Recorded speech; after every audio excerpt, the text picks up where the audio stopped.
தமிழக தேர்தல் களத்தில் முறைகேடு புகார்கள். ஜனநாயகம் கேள்விக்குறியா?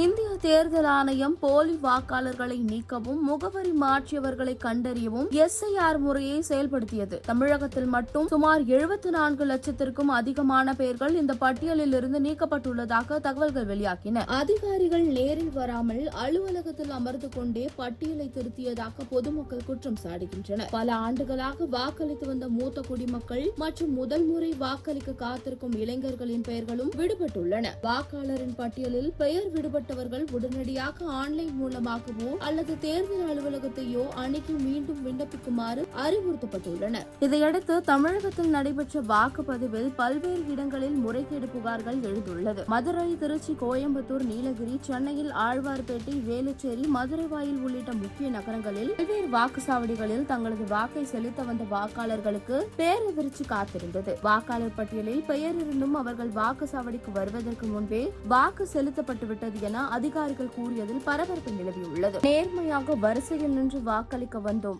ஆனால் யாரோ ஒரு அறிமுகமில்லாத நபர் எங்கள் அடையாளத்தை பயன்படுத்தி ஓட்டு போட்டுவிட்டு சென்றுள்ளனர். அதிகாரிகளின் அலட்சிய போக்கே இதற்கு காரணம் என பாதிக்கப்பட்ட பொதுமக்கள் ஆவேசமாக புகார் தெரிவித்துள்ளனர். இதற்கிடையில் கள்ள ஓட்டு போடப்பட்டதாக தெரிந்த இடங்களில் சில விழிப்புணர்வுள்ள வாக்காளர்கள் தேர்தல் விதி எண் 49P டெண்டட் ஓட் கீழ் தங்களது வாக்கை செலுத்த அனுமதி கோரி அதிகாரிகளுடன் வாக்குவாதத்தில் ஈடுபட்டனர். மாநிலம் முழுவதும் நூற்றுக்கணக்கான புகார்கள் தேர்தல் ஆணையத்திற்கு இணையதளம் மற்றும் தொலைபேசி வாயிலாக அனுப்பி வைக்கப்பட்டுள்ளன. பல இடங்களில் அரசியல் கட்சிகளுக்கிடையே இதனால் மோதலும் வெடித்தன. ஆனாலும் குறுகிய கால அவகாசமே இருந்த நிலையில் இந்த குளறுபடிகள் ஜனநாயக கடமையை ஆற்றுவதில் பின்னடைவை ஏற்படுத்தும் என அரசியல் விமர்சகர்கள் கருத்து தெரிவித்தனர்.